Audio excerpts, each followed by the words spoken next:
साबिक principal secretary Azam Khan ने 190 million pound case में भी चेयरमैन पीटीआई के खिलाफ गवाही दे दी। नैब में पेश होकर अपना बयान रिकॉर्ड करा दिया। कहा कि बरतानिया से 190 मिलियन पाउंड की मुंतकली की समरी साबिक वजीर आजम की मंजूरी से काबीना में पेश हुई। समरी बनाने में अहम किरदार शहजाद अकबर का था। काबीना में समरी पेश होने से पहले साबिक वजीर आजम और बैरिस्टर शहजाद अकबर की मुलाकात भी हुई, जिसमें वो खुद भी मौजूद थे। 15 जून से गायब आजम खान मंजर आम पर आ गए। बयान रिकॉर्ड कराने अकेले नैब रावलपिंडी पहुंचे, बयान रिकॉर्ड कराया और वापस चले गए।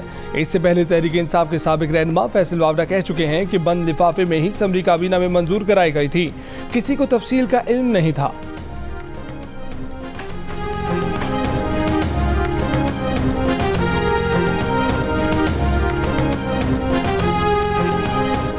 मौजूदा कौमी असम्बली की तहलील, निगरान सेटअप और आम इंतखाबात पर मुशावरत के लिए वजीर आजम ने मुस्लिम लीग नून की 5 रुकनी मुज़ाकराती कमेटी बना दी। Committee Peoples Party, JUIFA, MQM और दीगर इत्तेहादियों से मुज़ाकरात करेगी। मुज़ाकराती कमेटी बराह रास्त नवाज शरीफ से राब्ते में रहेगी। वजीर आजम ने इत्तेहादी जमातों को भी मुज़ाकराती कमेटियाँ तश्कील देने की हिदायत कर दी। कमेटी में इसहाक डार, ख्वाजा आसिफ, एहसन इकबाल, अयाज सादिक और ख्वाजा साद रफीक शामिल हैं।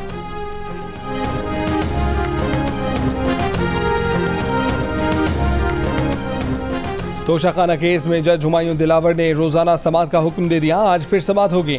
जुमे की समात में दलाइल मुकम्मल करने पर जज हुमायूं दिलावर और चेयरमैन तहरीक इंसाफ के वकील ख्वाजा हारिस में तकरार। जज का आज ही दलाइल मुकम्मल करने पर इसरार।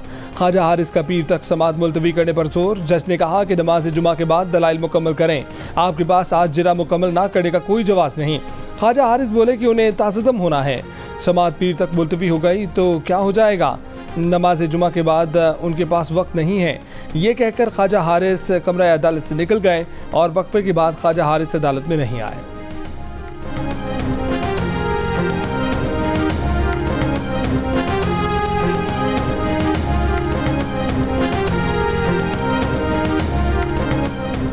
चेयरमैन तहरीक इंसाफ 9 मई के तमाम मुकदमात में गुनाहगार पाए गए। सबूत इकट्ठे करने के लिए उनकी गिरफ्तारी ज्यादा दूर नहीं।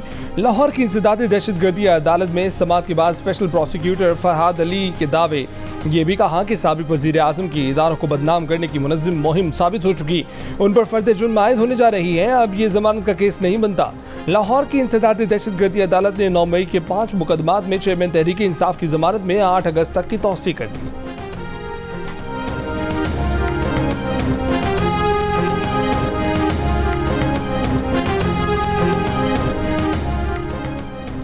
चेयरमैन पीटीआई पर 100% आर्टिकल 6 लग सकता है। साइफर मामले पर बात उनकी नाअहली तक जा सकती है। वफाकी वजीर ख्वाजा आसिफ का दावा। जियो न्यूज़ से गुफ्तगू में कहा कि आजम खान का बयान अहम है और उनके साथी वही बातें कर रहे हैं जो हम करते थे। मुल्क के साथ इससे बड़ी गद्दारी नहीं हो सकती। ये शख्स अपने सियासी फवायद के लिए खुफिया दस्तावेज को इस्तेमाल कर सकता है। ख्वाजा आसिफ ने कहा कि उन पर अकामे की वजह से आर्टिकल 6 लगा दिया गया था। अकामे पर आर्टिकल 6 लग सकता है तो ये तो खुफिया दस्तावेजात है।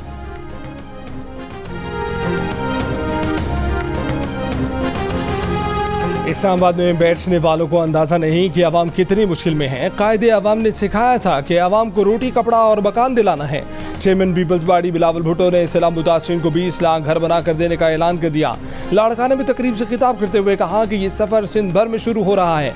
इलेक्शन जीतने के बाद ऐसे इनकलाबी इकदाम करेंगे। इस किस्म के मंसूबे बलोचिस्तान, पंजाब और खैबर पख्तूनख्वा के अवाम को भी फराहम करेंगे।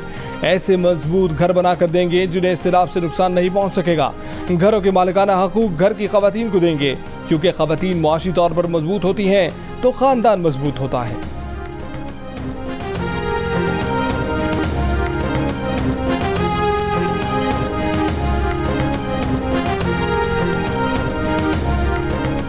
वज़ीर आज़म शहबाज शरीफ की ज़ेर सदारत स्पेशल इन्वेस्टमेंट फैसिलिटेशन काउंसिल की एपेक्स कमेटी का इजलास। मुमकिन सरमायाकारों तक रसाई की हिकमत अमली पर इत्मीनान का इजहार।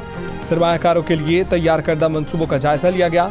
दोस्त ममालिक की तरफ से सरमायाकारी के हासिल के लिए मनसूबों की मंजूरी दी गई। इनमें ज़राअत, लाइफ स्टॉक, मादनियात, कानकुनी, IT और तवानाई से मुतल्लिक मनसूबे शामिल हैं।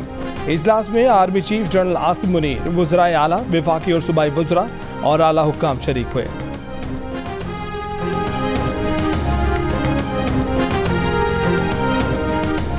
यकीन दहानी कराते हैं कि ज़राअत और रियल एस्टेट पर कोई टैक्स नहीं लगाया जाएगा। वज़ीर ख़जाना इसहाक डार का कौमी असम्बली में ऐलान।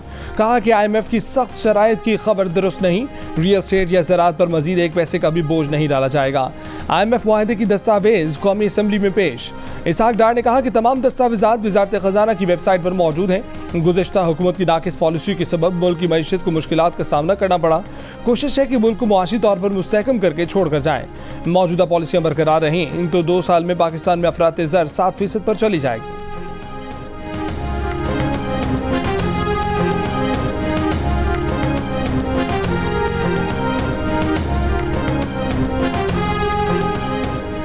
फौजी अदालतों में सिविलियंस के ट्रायल के केस में सुप्रीम कोर्ट ने अटॉर्नी जनरल को हिदायत लेने के लिए वक्त दे दिया।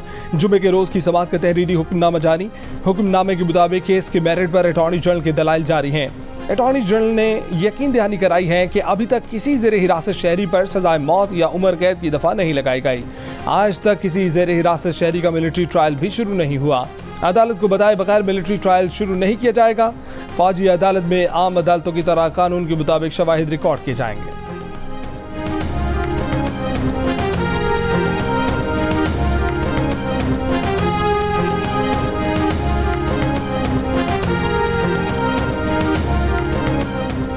ये ज़या का दौर नहीं, मार्शल लॉ नहीं लगा हुआ। अगर मार्शल लॉ जैसी सूरत हाल हुई तो सुप्रीम कोर्ट मुदाखलत करेगी। फौजी अदालतों में सिविलियंस के ट्रायल के खिलाफ केस में चीफ जस्टिस की रिमांड। चीफ जस्टिस ने कहा कि मिस्टर अटॉर्नी जनरल 2015 में आइन को पसे पुश डाला गया था। इस केस में जो भी होगा कानून साजी से ही मुमकिन है। जस्टिस मुनीब अख्तर ने अटॉर्नी जनरल के दलाइल पर कहा कि एक तरफ दर्ज है कि रियासत इंसानी हकूक से मावरा कोई कानून नहीं बना सकती और दूसरी तरफ आप कह रहे हैं कि आर्मी एक्ट में इंसानी हकूक का इतलाक ही नहीं होता। अटॉर्नी जनरल ने कहा कि 21वीं आईनी तरमीम के बाद आर्मी एक्ट में सिविलियंस को शामिल किया गया। गिरफ्तार 102 मुलजिमान में से किसी को सजाए मौत या 14 साल कैद की सजा का सामना नहीं है। अभी तक 102 मुलजिमान में से किसी का ट्रायल शुरू नहीं हुआ।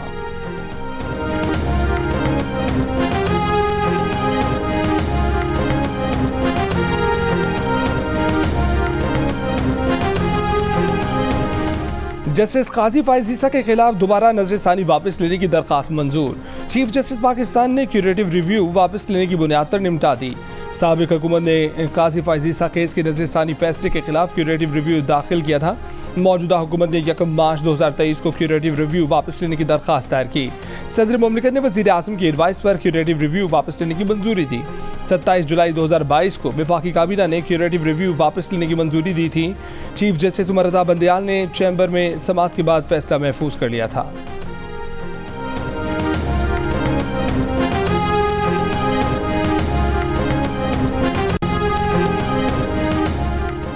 साबिक वफाकी वजीर सरवर खान के अहमकाना बयान की वजह से PIA को 70 अरब रुपए का नुकसान हुआ। वफाकी वजीर बराए हवाबाजी ख्वाजा साद रफ़ी का कौमी असम्बली में इंकशाफ। कहा कि अगर PIA की रीस्ट्रक्चरिंग ना की गई तो 2 साल में ये मुकम्मल तबाह हो जाएगी। 3 माह में बरतानिया के लिए परवाजें बहाल हो जाएंगी। बरतानिया के बाद यूरोप और अमरीका की परवाजें बहाल की जाएंगी। ख्वाजा साद रफ़ी ने कहा कि इस्लामाबाद एयरपोर्ट को आउटसोर्स किया जा रहा है। कोई मुलाजिम बेरोजगार नहीं होगा। रनवे और नेविगेशनल सिस्टम आउटसोर्स नहीं किया जा रहा। इस्लामाबाद के बाद लाहौर और कराची एयरपोर्ट आउटसोर्स किए जाएंगे।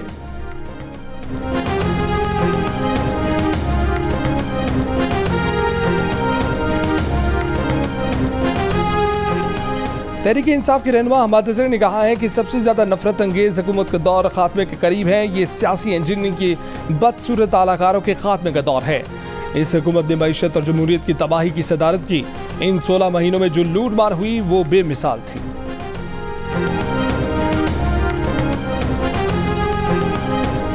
पेट्रोल पंप मालिकान ने हड़ताल 2 दिन के लिए मौखर कर दी। वज़ीर मुमलिकत मुसद्दिक मलिक के पेट्रोल पंप मालिकान से मुज़ाकरात में पेशरफ। पेट्रोलियम डीलर्स एसोसिएशन के मुताबिक 2 दिन बाद फिर मुज़ाकरात का इम्कान।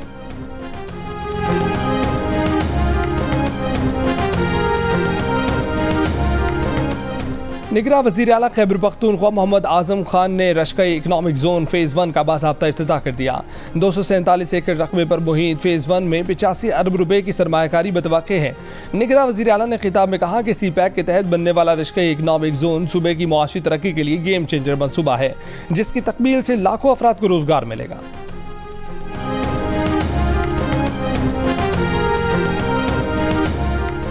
खैबर की तहसील बाड़ा और पेशावर के इलाके हयाताबाद में खुदकुश हमलों की तहकीकात में अब तक पेशरफ न हो सकी। बाड़ा में खुदकुश हमलावरों के जेर इस्तेमाल गाड़ी चोरी की निकली। खुदकुश हमलावर के फिंगरप्रिंट्स भी हासिल न हो सके। हयाताबाद में FC की गाड़ी पर खुदकुश हमलावर के जेर इस्तेमाल मोबाइल सिम किसी और के नाम पर थी। हमलावर ने मुल्क के मुख्तलिफ हिस्सों से आई टेलीफोन पर कॉल्स पर बात की। सिम के मालिक ने बयान दिया कि उसकी सिम गुम हो गई थी। पुलिस ने 3 मुश्तबा अफराद हिरासत में ले लिए।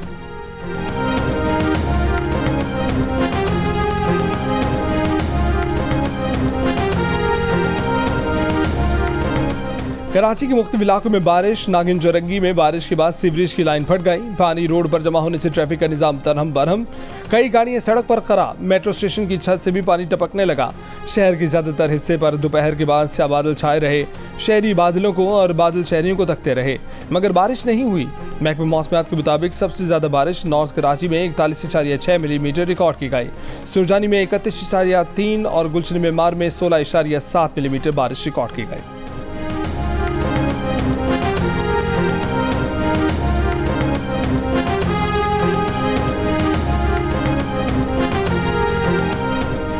भारत की तरफ से दरिया सतलुज में पानी की आमद में इजाफा। हेड सुलेमान की हेड इस्लाम के मकाम पर पानी की सतह बुलंद। बहावल नगर और बहावलपुर में दरियाई पट्टी पर मौजूद आबादियां से रेआब आ गईं।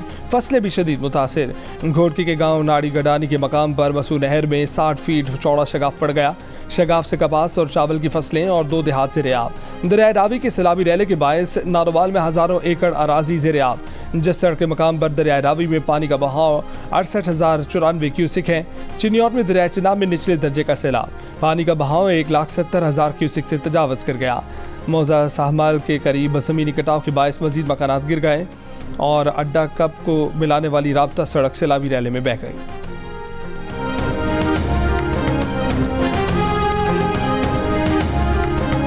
लाहौर के इलाके चुंग में दरिया रावी का पानी मुल्तान रोड से मुल्हिका आबादियों में दाखिल हो गया। नानू डोगर और दीगर इलाकों में फसलें तबाह। मकामी ज़मींदारों का कहना है कि इंतज़ामिया ने नहरों के लिए पानी ज़ख़ीरा करने की गर्ज से हेड बल्लोकी से पानी का अखराज बंद कर दिया। दरिया रावी का सैलाबी रैला 0 पॉइंट गेट के पास सड़क पर पानी आ गया। करतारपुर राहदारी के जरिए यात्रियों की आमद बंद हो गई। भारत ने 0 पॉइंट पर अपनी जानिब से गेट ना खोले, जबकि पाकिस्तान ने गेट खोल दिए थे। इस्लामाबाद, सरगोदा, फैसलाबाद, गुजरावाला, झेलम, हाफजाबाद और खुशाब समेत पंजाब के मुख्तलिफ शहरों में बारिश का सिलसिला वक्फे से जारी। बलूचिस्तान में चमन, शिरानी, धनासर, रकनी और कोह सुलेमान रेंज में बारिश। PDMA के मुताबिक मानसून के ताकतवर सिस्टम की जेर असर आज से 25 जुलाई तक सिंध और बलूचिस्तान में गरज चमक के साथ मूसलाधार बारिश का इम्कान। नशेबी इलाके ज़ेर आब आने का खदशा। आज़ाद कश्मीर में तूफानी बारिश के बाद लैंड स्लाइडिंग, गाड़ियों की लंबी कतारें।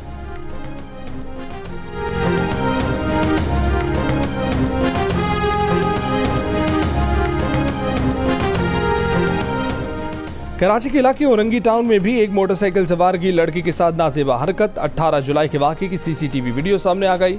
वीडियो में अबाया पहने लड़की को सुनसान गली से गुजरते देखा जा सकता है। अक़ब से आने वाला मोटरसाइकिल सवार लड़की के साथ नाजेबा हरकत करके फरार हो गया। CCTV वीडियो में मुलजिम का चेहरा वाज़ेह तौर पर देखा जा सकता है। इससे पहले गुलिस्तान जौहर में इस तरह के वाक़े में मुलव्विस मुलजिम अब तक गिरफ्तार नहीं किया जा सका।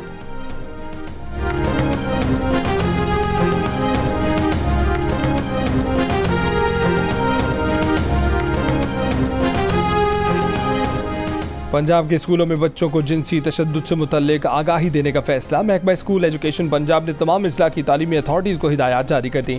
मरासिले में कहा गया है कि बच्चों को मशकूक अफराद से बचने और जिनसी हरासानी से मुतल्लिक आगाही दी जाए।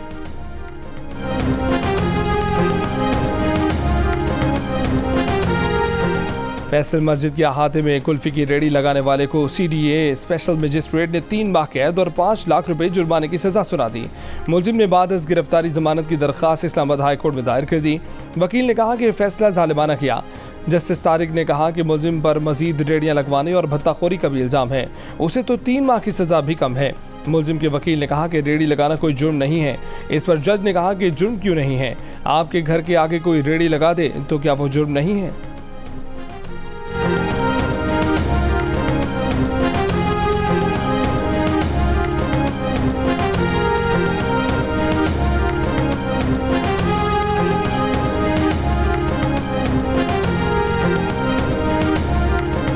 JUI के सरबराह मौलाना फजलुर रहमान का वज़ीर आज़म शहबाज शरीफ से टेलीफोनिक राब्ता। कुरान पाक की बेहुरमती पर दोनों रहनुमाओं को OIC के तहत सख्त इक़दामात का इत्तफ़ाक़। आलम इस्लाम से सख्त नोटिस लेने का मुतालबा। मौलाना फजलुर रहमान ने कहा कि पाकिस्तान समेत तमाम इस्लामी दुनिया अपने सफ़ीरों को एहतजाजन स्वीडन से वापस बुला ले। इससे पहले एक बयान में शहबाज शरीफ ने कहा कि कुरान की बेहुरमती के वाक़यात के तसलसल और तरबियत और तरतीब सबूत है कि ये इजहार का नहीं बल्कि सियासी और शैतानी एजेंडे का हिस्सा है। पाकिस्तान और श्रीलंका की क्रिकेट टीमों की अगली मंजिल है कोलंबो, जहां सीरीज का दूसरा टेस्ट मैच भी इससे शुरू होगा। पाकिस्तानी टीम गाल से कोलंबो पहुंच गई, जहां खिलाड़ी आज आराम और कल से प्रैक्टिस शुरू करेंगे। 2 मैचों की सीरीज में पाकिस्तान को 1-0 की बढ़त। और लंदन में अरब आर्ट की सबसे बड़ी नुमाइश, 150 से ज्यादा अरब फन पारे नीलामी के लिए पेश। मुफ्त एंट्री वाली ये नुमाइश 23 अगस्त तक जारी रहेगी।